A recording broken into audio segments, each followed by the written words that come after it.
Le damos la bienvenida a la licenciada Lucía Molina, que es especialista en nutrición de Alux Instituto Médico, que a mí me encanta ir a verla, me encanta preguntarle cosas a Lucía Molina.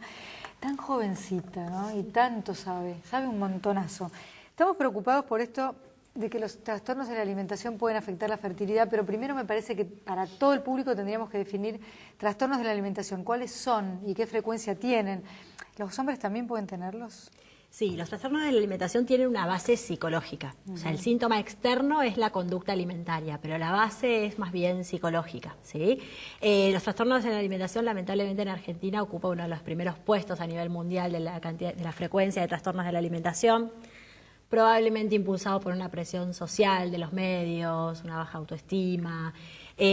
Afecta al 37% de las adolescentes. Muchísimo. Y según los datos de las entidades que nuclean este tipo de trastornos de la alimentación, esta cifra ha subido en los últimos 10 años el 50%. Afectan en mucha mayor proporción a las mujeres, en un 90%, pero un 10% se ven afectados los varones, ¿sí? Empieza a ser cada vez más frecuente también en ellos. En general, la persona cree que está gorda cuando en realidad es muy flaquita, pero leía en el informe que ahora empieza a ver también como otra forma de verse que es la inversa, ¿no? Exactamente. Pero me impresionó mucho esto. Los trastornos de la alimentación, los más conocidos o los más hablados públicamente es la anorexia y la bulimia. Pero hoy en día hay muchos otros trastornos de la alimentación, se agrupan en los trastornos de la alimentación no específicos. Uno de ellos es la vigorexia, ¿sí? Que se habla cada vez más, es la que de forma más frecuente afecta a los varones. Es una obsesión por la forma corporal, son varones que están, también mujeres, pero más en proporción varones, mucha actividad de musculación, que no es acompañada por una alimentación suficiente. O sea, si esa actividad física se viera acompañado de una alimentación suficiente, no sería un trastorno. Lo que sí, digamos, cuando va acompañado por una alimentación deficiente, por lo general es muchas proteínas y nada de hidratos de carbono y grasas, lo cual es una falacia, o sea, es un error, se traduce en un trastorno de la alimentación. Otro mismo del que vos mencionabas es la megarexia. La megarexia es un concepto nuevo, más bien de Estados Unidos, que aborda a personas con sobrepeso u obesidad que no se ven como tales. O sea, no hacen nada para bajar de peso porque consideran que su peso les da fuerza, les da vigor, es un peso saludable. Es como una antigüedad, cuando antes veían un bebé gordito y decían que es sanito, y ahora no hay ese concepto. Por lo general estas personas es un trastorno de la alimentación porque sus comidas son de mala calidad nutricional, son comidas muy abundantes de poco valor nutritivo. Entonces, tienen sobrepeso u obesidad, pero por otro lado se encuentran malnutridos por deficiencia de nutrientes esenciales. Están muy confundidos, creen que todo ese peso que tienen es salud y en realidad es todo un peso que adquirieron con calorías de esas muy vacías. Exactamente. Como por ejemplo gaseosas. Exactamente, gaseosas, azúcares, panificados, embutidos o alimentos de bajo nivel nutricional, de bajo valor nutricional. Otra cosa que me gustó también ponerme a pensar a partir de lo que preparó la producción como informe, es que una cosa es la bulimia, que entendemos que es comer en exceso y luego muchas veces vomitar o tomar laxantes, y otra es ser una persona con atracones, que no es lo mismo. No, no es lo mismo. Se diferencian fundamentalmente en que la bulimia es un trastorno de la alimentación que la persona come grandes cantidades de alimentos, por lo general escondidas, se siente muy mal después de haberlo hecho y recurre a medidas purgativas, ya sea el vómito, que es lo más común, laxantes, diuréticos, excesiva actividad física, diferentes medidas purgativas para contrarrestar ese efecto porque se sienten con mucha culpa de haberlo realizado. En cambio, la persona que sufre de atracones también son alimentos de mala calidad nutricional, se dan con frecuencia 2 o 3 veces por semana, como para que sea un atracón, y tienen ciertas sensaciones de placer en ese disconfort gástrico que genera la comida tan abundante. Sentirte tan pleno. Exactamente. Buscar la plenitud de otro tipo. Genera algunos sentimientos de culpa, pero no tienen medidas purgativas. En eso se diferencia fundamentalmente de la bulimia. Hay otros tipos, que son los comedores nocturnos, que por lo general comen de noche, a escondidas también, pero a diferencia de los comedores compulsivos, el comedor nocturno hace pequeñas comidas a lo largo de toda la noche. Picoteo. Picoteo a lo largo de toda la noche. Y tampoco tiene medidas purgativas.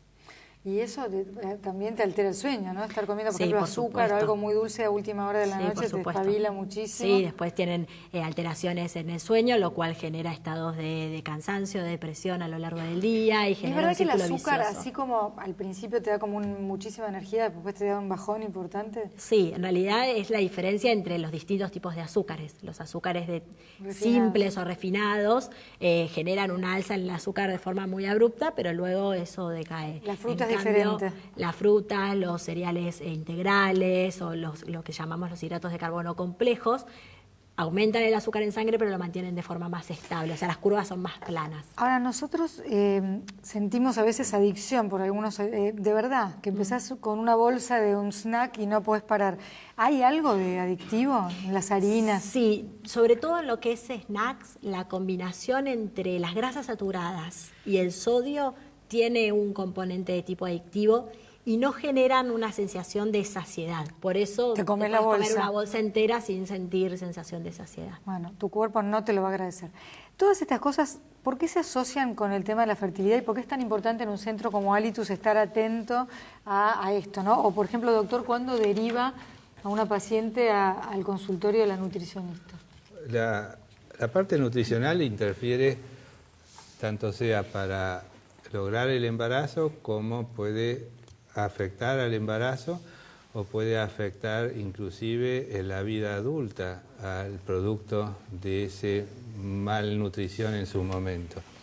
La embarazada puede pasar dos cosas, que el bebé intraútero esté malnutrido porque la madre se nutre mal o porque la madre tiene un problema, por ejemplo una trombofilia o patologías que afectan a la placenta y que por lo tanto lo alimentada que está la madre no puede pasar al hijo.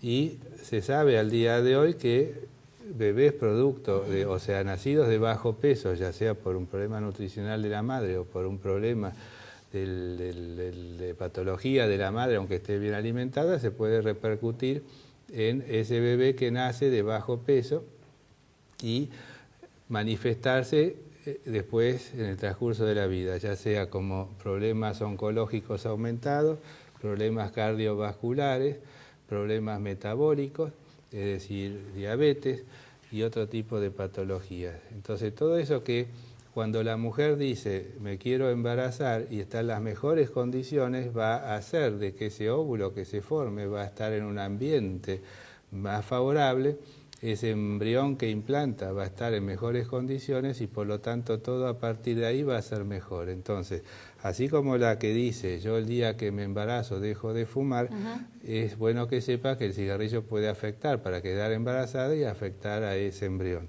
Lo mismo, que en las dos etapas, lo mismo pasa con la nutrición. O sea, estar bien nutrido. Cuando uno empieza a buscar un embarazo, va en beneficio de lograr ese embarazo muchas veces y en beneficio después del embarazo en sí y del producto que nace de ese embarazo. Entonces la consulta con la nutricionista forma parte fundamental, más cuando uno detecta algo que no está funcionando o que no lo está haciendo correctamente.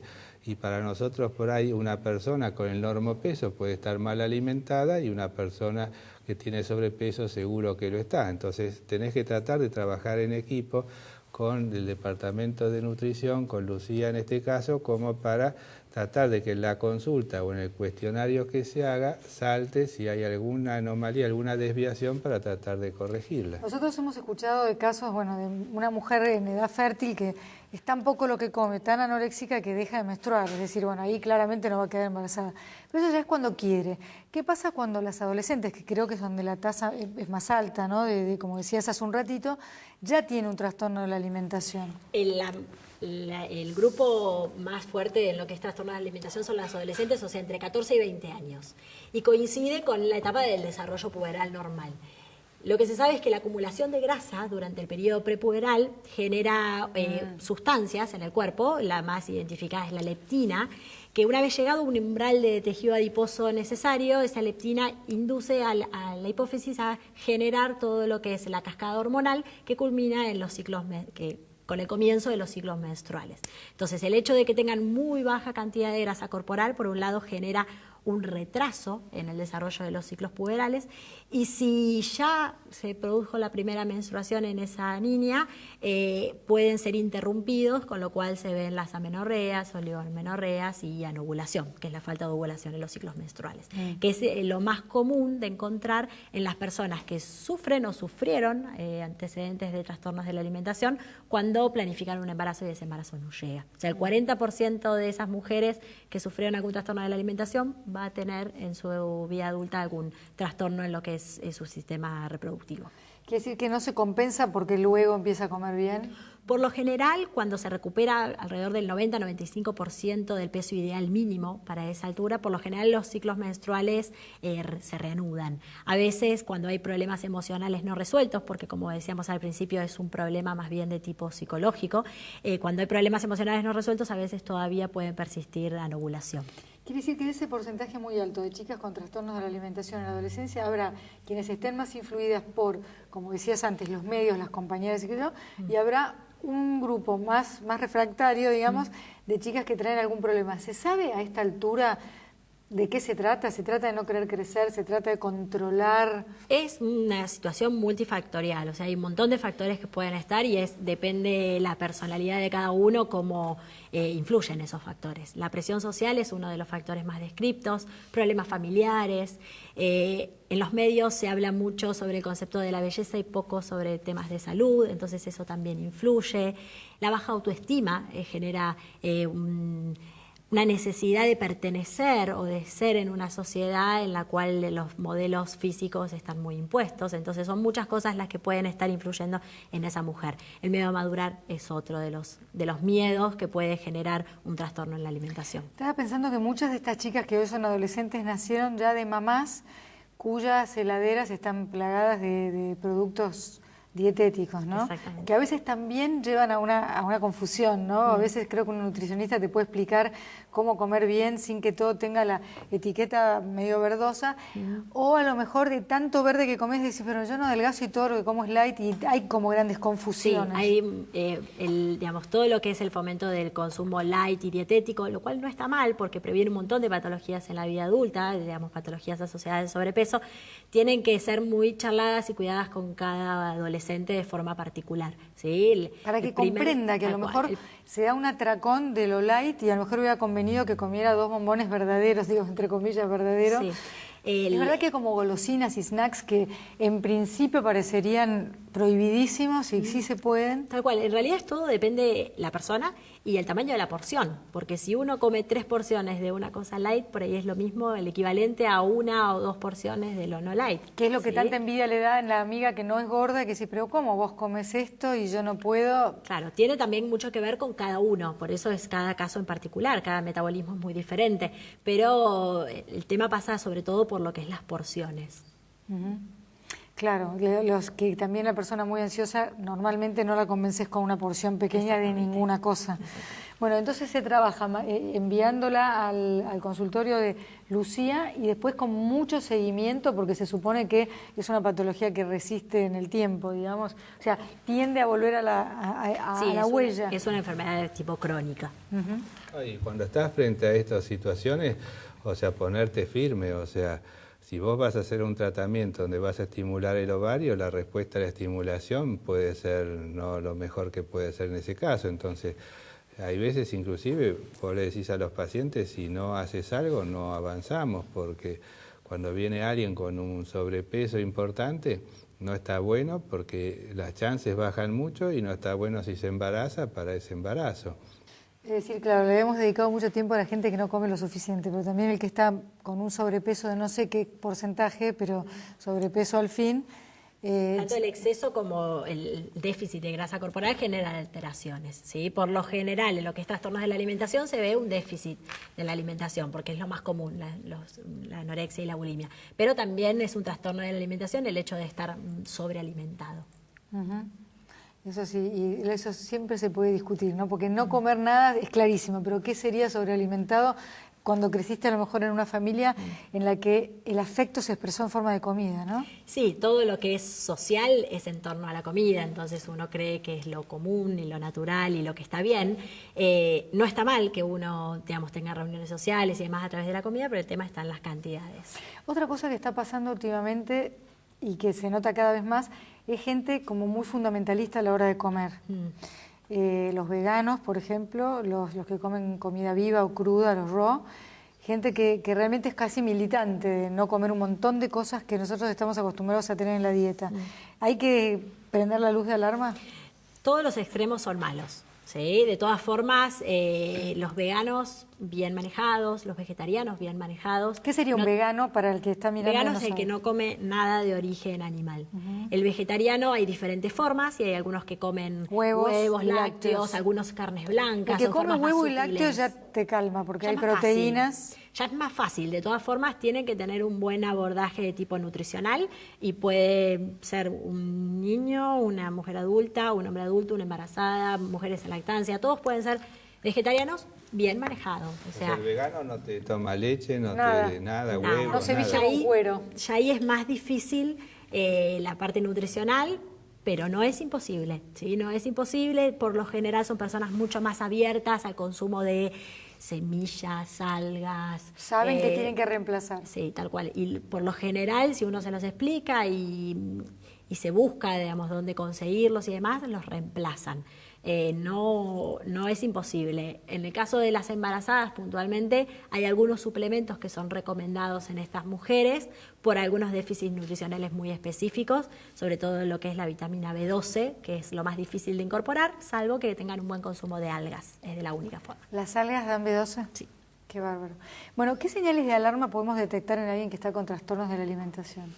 Lamentablemente el síntoma más evidente es el bajo peso. Cuando hay bajo peso ya hay un largo proceso por detrás en el cual esa nena, por lo general, fue deprivada de un montón de nutrientes. Sí, y previo a eso ha sufrido una presión social, miedos, ansiedades, entonces ya tiene un trastorno psicológico muy instaurado. Entonces, lamentablemente, hoy en día se llega al tratamiento una vez que el descenso de peso ya ha ocurrido. El hecho de la familia, la contención familiar, el hablar, el conversar con los hijos es un punto importante para poder detectarlos de forma temprana, sobre todo en las adolescentes. La actividad física, ¿qué rol puede jugar? Puede jugar buenos y no tan buenos. Exactamente, el extremo de la actividad física que no consume lo adecuado para el nivel de actividad física que está realizando, también genera un déficit de grasa corporal que se traduce en un montón de trastornos endocrinos, metabólicos, entre ellos trastornos de tipo reproductivo. Pero no solamente trastornos reproductivos, hay un montón de otras alteraciones que genera la mala alimentación o el exceso de la actividad física. Es decir, que la actividad física hasta un punto. Exactamente. Y con un buen correlato de una alimentación saludable. No consumir más de lo que se gasta. Exactamente. No, al revés. Al menos de lo ¿Cómo que se sería? gasta. Menos de lo que se gasta. Claro, bueno, el balance, depende de lo que quieras hacer. El balance energético, digamos, es la diferencia entre lo que uno come y lo que uno gasta. Si uno come más de lo que gasta, exactamente. Si uno come más de lo que gasta, va a haber sobrepeso. Si uno come menos de lo que gasta, vamos a bajar de peso. Uno tiene que tratar de mantener un equilibrio. Lucía Molina, muchísimas gracias. Gracias a usted. Gracias como siempre. Gracias. Bueno, ya volvemos nosotros, mientras hacemos cálculo de cuánto gastamos y cuánto comemos.